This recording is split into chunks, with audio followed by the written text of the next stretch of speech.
का। हर क्षेत्र, हर मोहल्ले, हर गली मैं आपको ले जाऊंगा और उठाऊंगा आपकी आवाज़। तो हो सकता है अगली बारी आपकी। आज मैं आपको मिलाऊंगा सुप्रसिद्ध समाज सेवी नेता जो भाजपा सरकार से जुड़े हुए हैं और कार्यकर्ता भी हैं और जो है प्रतिनिधि भी कहलाएंगे। तो हम बातचीत करेंगे इनसे, और जो हमारे बीच में बैठे हुए हैं महज 35 साल की उम्र में पूरे समाज की जिम्मेदारी अपने कंधे पे ली है। और मैं कहूँ कांधा भी कमज़ोर नहीं है जनाब, पहलवान है जिम के अंदर, कांधा भी मजबूत है। तो आइए बातचीत करते हैं समाज सेवी से और नेताजी से, झा साहब से, जो हमारे बीच में बैठे हुए हैं। देखते हैं क्षेत्र में क्या कमियां पूरी हुई और क्या कमियां पूरी होनी है। झा साहब, बहुत बहुत स्वागत है मुस्कान इंडिया न्यूज़ में, और हमारी पब्लिक, हमारे दर्शक आपको देख रहे हैं, तो कृपया एक बार जो है पूरा परिचय बताइए। नमस्कार सभी मुस्कान इंडिया के दर्शकों को, नमस्कार श्रीवास्तव जी, उपस्थित सभी लोगों को मेरा प्रणाम। मेरा नाम प्रवीण झा, मैं भाजपा का एक बहुत साधारण सा कार्यकर्ता हूँ। मेरा जन्म स्थान, निवास स्थान मंगोलपुरी है और मैं लगातार संगठन के कार्य के लिए तत्पर रहता हूँ, सक्रिय रहता हूँ। जहाँ जहाँ संगठन को, समाज को, देश को मेरी आवश्यकता रहती है, मैं प्रयास करता हूँ कि अपने हक का कर्तव्य देश, समाज, सोसाइटी के प्रति अपना कर्तव्य का निर्वहन करूँ। क्या लगा झा साहब, सब कुछ संपन्न, सद्गुण संपन्न, सब कुछ ठीक ठाक, अपना जिम भी है और पब्लिक में छवि भी अच्छी है, कार भी अच्छा है, कारोबार भी अच्छा है, और जो है बाल बच्चे भी हैं, सब कुछ ठीक है। क्या लगा कि मैं जो है अलग से समाज सेवा से जुड़ूँ, बीजेपी कार्यकर्ता से जुड़ूँ और पार्टी से जुड़ूँ, क्या लगा? भाई साहब, समाज सेवा मैं ये कहता हूँ कि हर युवा को उस तरफ अपना ध्यान केंद्रित करना चाहिए, क्योंकि लगभग सभी दल के नेता, आदरणीय हमारे यशस्वी प्रधानमंत्री श्री नरेंद्र मोदी जी और लगभग सभी दल के नेता ये कहते हैं कि ये देश युवाओं का देश है। तो जब तक युवा आगे नहीं आएगा तब तक देश का भविष्य हम कैसे तय करेंगे। तो मेरा मानना ये है, हर वो युवा जो समाज हित में काम करना चाहता है, जो अपना जीवन समाज के प्रति समर्पित करना चाहता है, मैं लगभग सभी युवाओं से ये प्रार्थना करूँगा, उन्हें प्रेरित करूँगा कि वो देश के लिए आगे आएँ और अपने हक, अपना कर्तव्य देश के प्रति जो बनता है वो जरूर निर्वहन करें, ताकि हमारा देश लगातार प्रगति के पथ पर आगे चलता रहे। आप युवा हैं और युवा नेता हैं, युवा की बात कर रहे हैं, चलो ये भी मैंने माना कि 80% युवा ठीक ठाक चल रहे हैं, लेकिन 20% युवा नशे के गिरफ्त में चले गए हैं, नशे की तरफ बढ़ गए हैं। क्या संदेश देना चाहेंगे उनको? ये एक बहुत गंभीर विषय है और ये बहुत संवेदनशील विषय है कि देश का युवा अगर नशे में चल पड़ेगा तो देश की प्रगति पर निश्चित रूप से एक बहुत बड़ा अंकुश लग सकता है, या देश की प्रगति का गति अवश्य धीमी हो सकती है। मैं उन युवाओं को ये ज़रूर कहना चाहूँगा कि अगर नशा करना है तो देशभक्ति का करो, यदि नशा करना है तो राष्ट्र हित का करो, जिस नशे से राष्ट्र का भला हो। ऐसा नशा बिल्कुल नहीं करना चाहिए जिससे हमारे समाज खराब हो, हमारा परिवार खराब हो, हमारा घर परिवार खराब हो और वो स्वयं भी खराब हो। क्या बात, बहुत बढ़िया। भाई साहब, मैं उन सभी युवाओं से सिर्फ ये बात कहना चाहूँगा कि भारत देश अपनी संस्कृति के लिए पूरे विश्व में जाना जाता है और हमारी संस्कृति, हमारी धरोहर ही हमारे पूज्य पिताजी, हमारे जितने भी पूर्वज रहे हैं उनसे शुरू होती है।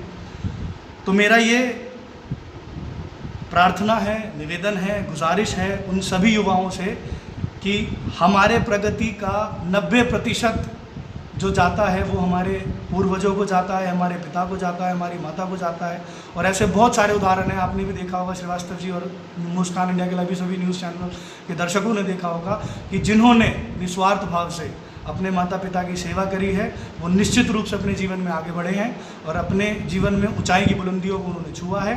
तो मैं उन सभी युवाओं से हाथ जोड़ के प्रार्थना करूंगा कि जीवन में, पृथ्वी पर, इस कलयुग में माँ बाप से बड़ा भगवान कोई नहीं है। एक बार को अपने भगवान को मत पूजो, एक बार जिस देवी देवता में आपकी आस्था है आप उनको छोड़ के अपने माँ बाप की सुबह शाम पूजा करो, आपका निश्चित रूप से विकास होगा, आप आगे बढ़ोगे।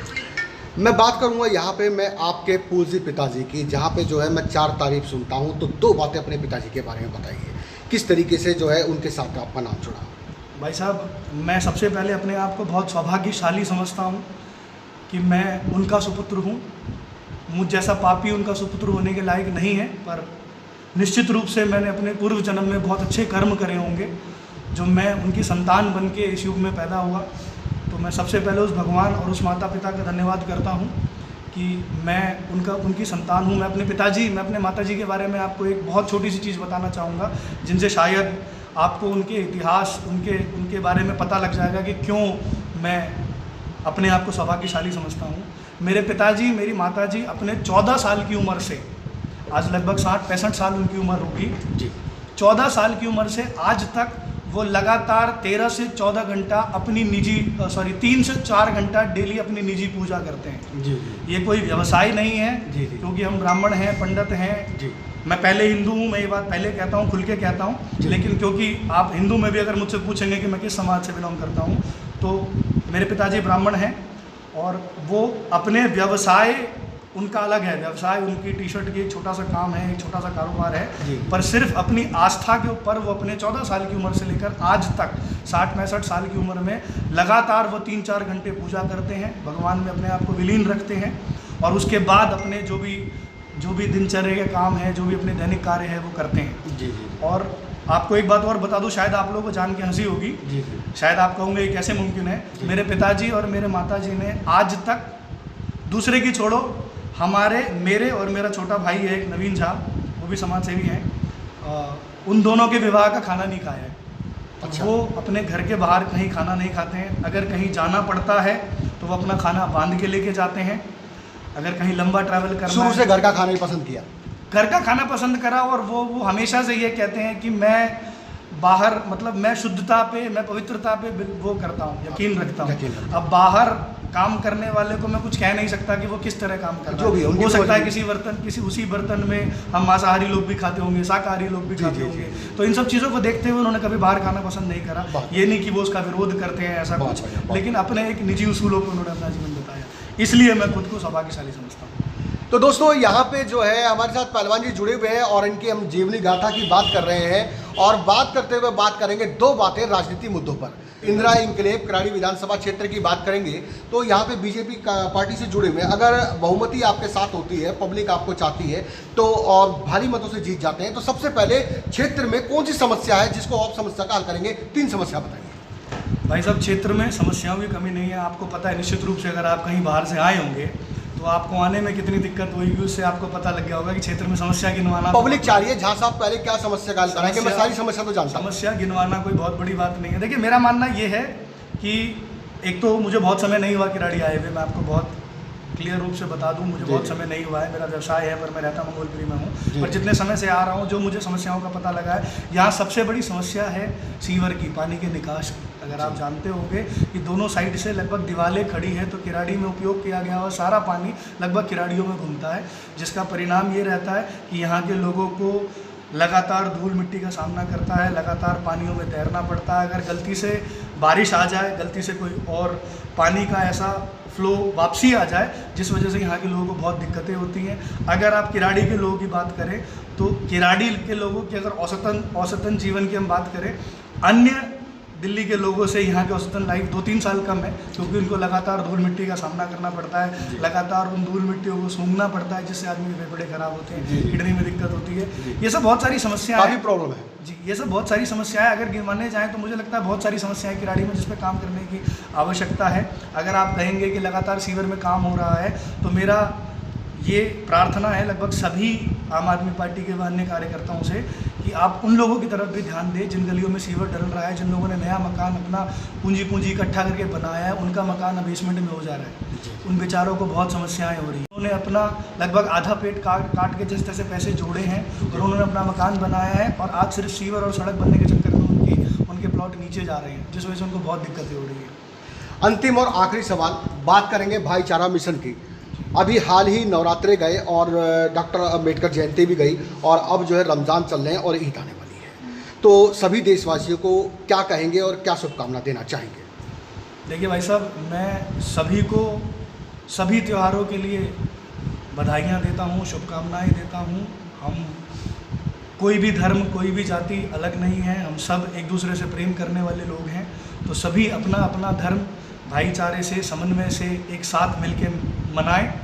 अभी हमने हाल फिलहाल में देखा होगा कि मंगोलपुरी में वाई ब्लॉक में हमारे मुस्लिम भाइयों ने अपने अजान जहाँ पे होती थी अपनी मस्जिद में, उन्होंने हनुमान चालीसा चलाई है, उन्होंने अपने घरों से फूल फेंके हैं।